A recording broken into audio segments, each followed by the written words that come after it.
Hello, RDs and RDs to be. Welcome to the RD Exam Ready podcast. I'm Zach Caseberg, your tutor, coach, and guide along the path to passing the RD exam.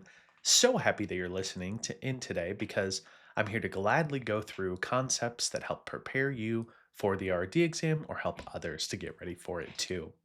You know what's really hard about this exam, other than like everything? The amount of stuff you need to know. Truly, at no time in your life have you had to cram so much information into your brain at once. Often, if it's a type of topic where there's a long list of examples or maybe multiple programs or systems, I see students struggle with this because it's just a wealth and a large amount of information.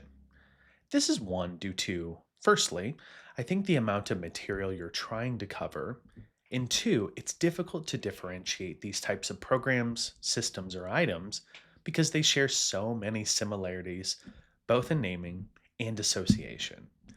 Nutrition assessments, surveys, and surveillance systems for sure falls into this category. This is going to be located in Domain 2, and this is what these programs do. They're done every so often, continuously, every year, every few years. And what they're meant to do is to assess the health, nutrition status, or nutrition behaviors of different populations. Let's give you an example. The YRBSS is the Youth Risk Behavior Surveillance System. It explores behaviors like health status, substance use, social, economic, environmental kind of behaviors of high school age students. Tools like this are really helpful for healthcare providers like us because they're going to do many things to help drive and influence policy, behavior change, what we should put money towards. So it's important to kind of understand these programs and what they're providing to us. Not so hard, right? When you're on the exam, here's what you need to be expected to do when it comes to these programs. Start by knowing the name and the acronym associated with this surveillance system. On the exam, I feel as though they're either going to give us the full name and the acronym or just the full name. I don't have guarantees on that, but what I would think is they're not trying to quiz us on if we just know acronyms, right? They want us to understand the programs themselves. So if you know that program name and you know the acronym together, you're going to be just set as far as that goes for exam day. Secondly, know who this program is assessing, who it serves, who it targets, so that can give us a way to differentiate between the programs. Thirdly, know what the program is assessing. What type of data are they collecting? How are we using this type of data?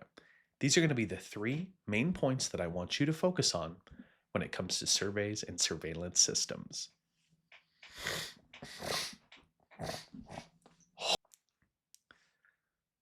Three, two, one. We're going to start with our first category here of nutrition surveys that have to do with nutrition status and nutrition related health measurements. Pay attention here, as that's what we're going to focus on in these first couple surveys. NHANES is probably one that you have at least heard mentioned before. The National Health and Nutrition Examination Survey is conducted by the CDC every single year, and the population that NHANES is looking at is all ages. So it's a nutrition survey looking at all ages. It's the longest one of these acronyms, so let's use it as that clue that it's going to be a big, wide population here, right? What they collect for NHANES is actually very kind of unique. They're going to collect a 24-hour recall or a food recall of some kind, food frequency questionnaire, socioeconomic and demographic information, dietary and health behaviors, and they're going to do documented health conditions. Key pass point here, RD, to be NHANES is the only survey that requires a health exam and laboratory testing such as body measurements, blood, urine, blood pressure, even bone density. None of these other surveys go through such extent to get this information, so you know NHANES is going to be some good quality data. The component of NHANES that actually looks at things like nutrition is called a survey called What We Eat in America. This is here in NHANES. What We Eat in America, it sounds like a funny doc to me, one that would inspire you to be a dietitian perhaps, but completed each year, this What We Eat in America that is within NHANES is just the dietary component. So the population for what we eat in America is going to be the same as that of NHANES. So that's easy. When they do this, they're going to complete a 2-day dietary recall with times, sources, and the food that they ate. They also are going to conduct an interview to discuss their eating behaviors and patterns. So you can tell this is a very extensive survey that is used to really see about the types of nutrition related health measurements, how they eat, what they eat. And that's the information we can generalize from this one. A second survey that is also looking at things like nutrition status or nutrition related health behaviors is NHIS, NHIS. This is the National Health Interview Survey. It's a national survey that monitors the health of the US population. And the population of that is just all adults who are not currently institutionalized, meaning this is just all adults who aren't currently in nursing homes, prisons, jails, or somewhere else where they cannot fill this information out. What it collects is data related to the demographics, ability to perform daily tasks, chronic conditions, injuries, health behaviors, health access, insurance, as well as some preventative services. So the National Health Interview Survey is just another survey that's looking at health. It's focusing on those health related things. We also have surveys that are just looking at things such as knowledge, behaviors, and attitudes when it comes to food. We introduced one earlier, but we're going to actually introduce the BRFSS, known as the Behavioral Risk Factor Surveillance System. That's a long one for sure. The BRFSS is administered by the CDC on a continuous basis, so all the time they're doing this. And a note for you is it's completed over the telephone. To remember this, I want you to think of B, and I want you to think of the buzzing of your phone when it's on vibrate. I don't know who keeps their phone on, sound now anymore, but if you think of B buzzing a little bit, think of your phone for that as your little reminder. The data from 2023 included things like this: health conditions, health status, number of healthy days, exercise. It looked at things like chronic health conditions, demographics, disability, substance use, seatbelt use, car safety, drinking and driving, and anything in between. Really, it's not over the telephone. It seems like they're not actually assessing your nutrition status. They're more just getting more information about your behaviors, more of the behavioral aspect of nutrition, instead of actually measuring your nutrition status. Okay. Who does this serve? Well, this one is just going to be adults. The next one, the kicker to this, is going to be the YRBSS, which is the Youth Behavioral Risk Factor Surveillance System, right? We talked about this a little bit in the beginning. Y is going to make you think of youth because that's going to be the population that we're serving. High school age children is who is going to be assessed in the YBRFSS. The data collected from these youth would include things like anthropometrics, BMI, substance use, violence in their life, physical activity, and then things like eating practices too, like how often did you eat a green salad or a fresh fruit and vegetable. It would look at those types of behaviors as well. So again, very behavioral focused for these two that you're noticing. A third one that I'm going to introduce, and one you might not be familiar with, is known as FSANS, okay? FSANS stands for the Food Safety and Nutrition Survey. I found this in the text because this program in this survey was designed and actually combined a few old surveys into it. So for instance, it combined a food safety component to this health and diet survey. And this health and diet survey that is used targets adults who are over 18 years old and includes a mix between food safety practices at home, hand washing at home before handling food, and it's also going to ask about things like nutrition related behaviors and opinions. An example that I found of this from a key finding was that Consumers are familiar with food packaging claims, right? So it just kind of made this way to analyze, do people read labels? Are they reading packaging? Where do they get their food from? So you can tell with this program, we're not assessing health or nutrition status. It's still looking just at the behaviors that we have with food, and that's it there. We have a third class of different of surveys here. Two more to go through, I promise. These are the types of surveys that look to assess the composition of food in America. And what these are looking at is they're more looking at the food itself and saying, does the food have correct claims on it? Does it have the nutrition related information that you would expect a food like this to have? Let's talk through these. The TDS is the Total Diet Study. This is administered by the FDA each year. As it says diet study, what do you think you're going to focus on there, RD? What the TDS is going to do is it's going to collect foods from different retail outlets across the US. Then what they do is they'll test those for levels of nutrients to see, does it have the vitamin C and vitamin A that we think it would? And also it's testing it for contaminants such as lead. They're then going to use this to generalize and say that Americans are ingesting this much of this nutrient or this much of this contaminant. That's what they can do with this type of total diet study, is looking at all the foods Americans eat, or most of them, a good chunk, and saying, all right, how much of these actually have these nutrients? How much of these have contaminants of any kind? The last one we'll go through is going to be another one you may not have heard of, but it's called FLAPS. FLAPS is the Food Label and Package Survey.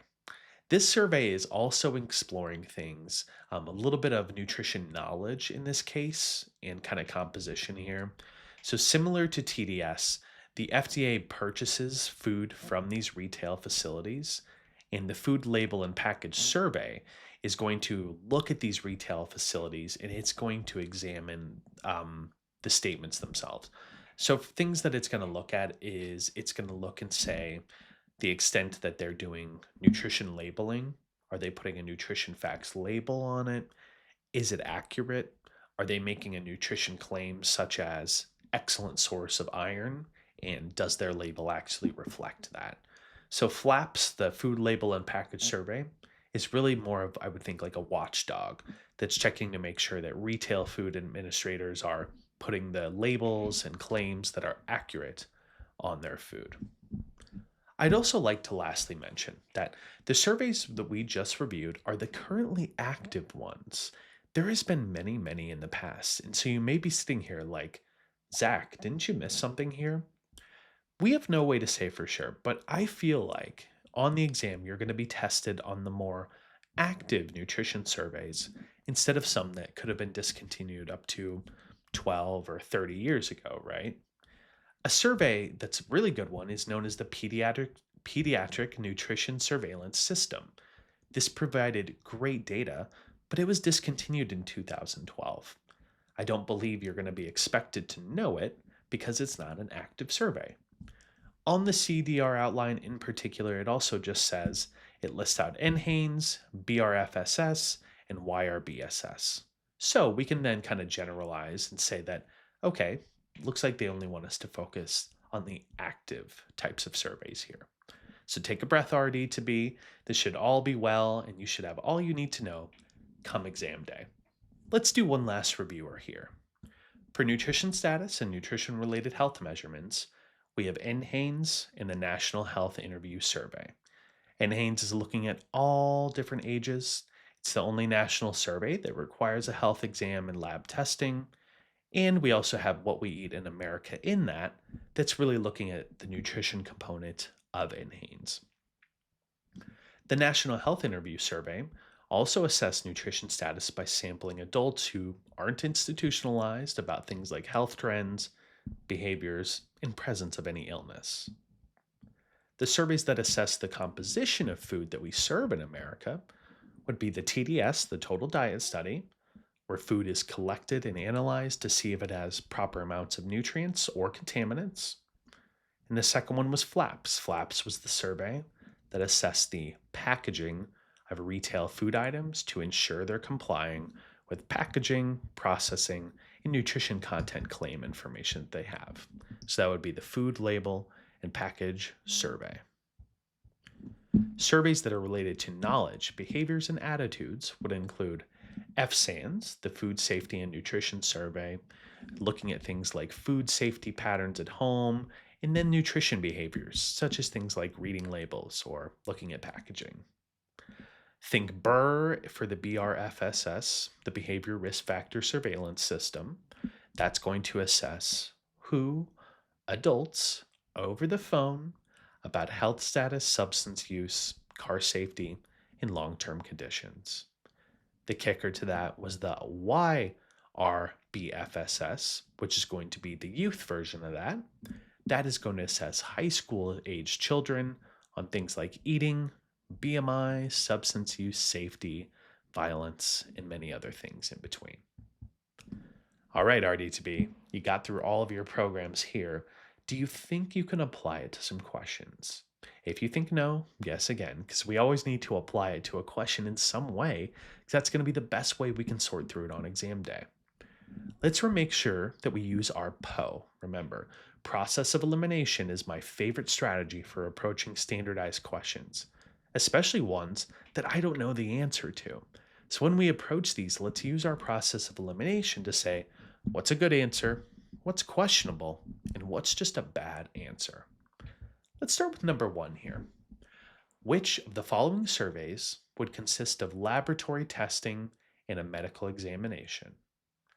Would it be A, Behavior Risk Factor Surveillance System, B, Youth Risk Factor Surveillance System, C, National Health Interview, or D, National Health and Nutrition Examination Survey? One more time. Which of the following surveys would consist of a lab test and a medical exam?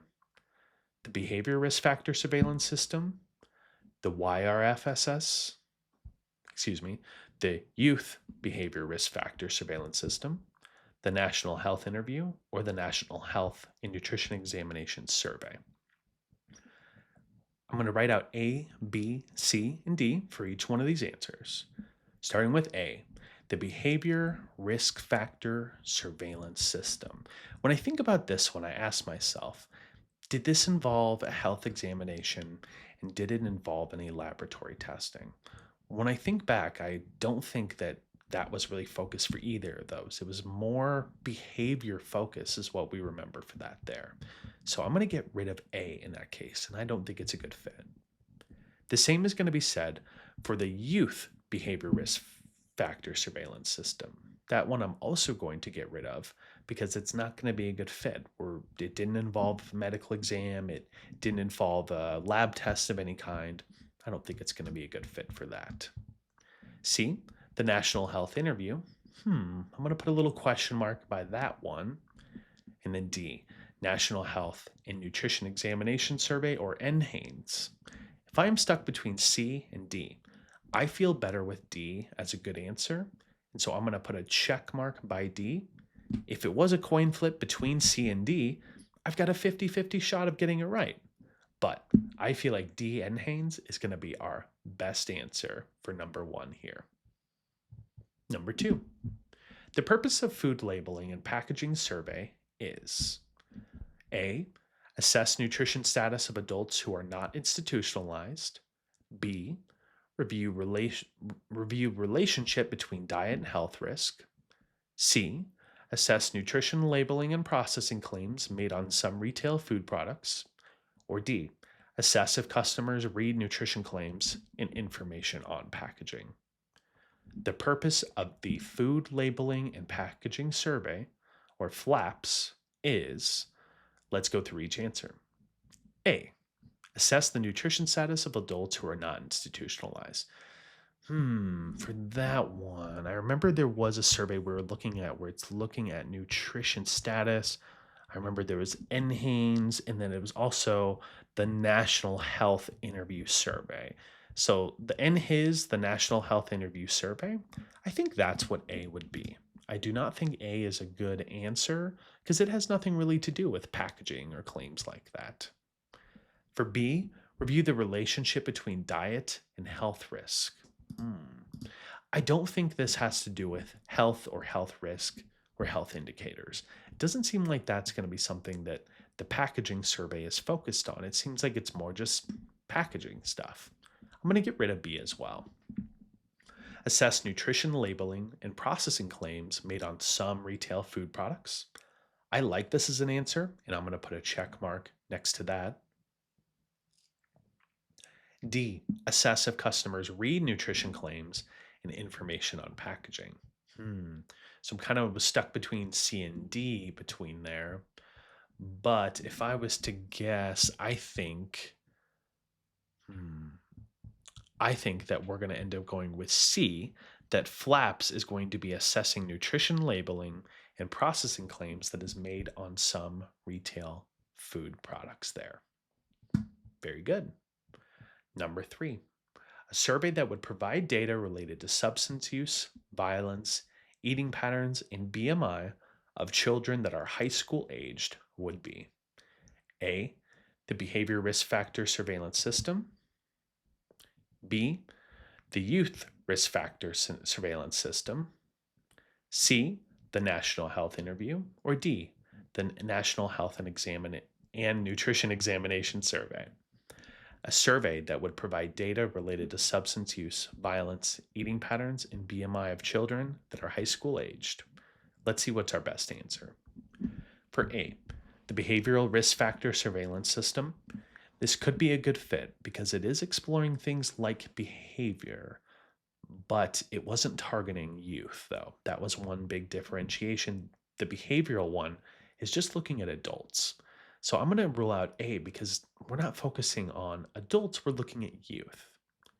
B, I think B would be a great answer, the Youth Risk Factor Surveillance System. I'm going to put a check mark by that because it is looking at youth, and it is very similar to the BRFSS in which it's looking at some of these same things. C, the National Health Interview. I don't think this will be a good fit because we're more looking at behaviors, it seems like, not looking into their health status necessarily. I would put a question mark by C. In D, NHANES. NHANES is the one that would consist of like a medical test, a lab test. I don't know necessarily if it's going to ask about violence and substance use, though. If I was stuck between D and B, the Youth Risk Factor Surveillance System, or NHANES as D, I'm going to go with B, the Youth Risk Factor Surveillance System, is my best answer because it's going to comprise all of these elements that were listed in the question. That wraps up today's lesson, students. I hope you listened, learned, and enjoyed joining us for today's podcast. Remember, passing the exam is a journey. We all need assistance along the way. Do me a favor, hit that subscribe button if you haven't. Tell other studying students and share the word. And please rate, review, and help spread the word in any way possible. Oh, and remember, as always, happy studying to you, RD to be.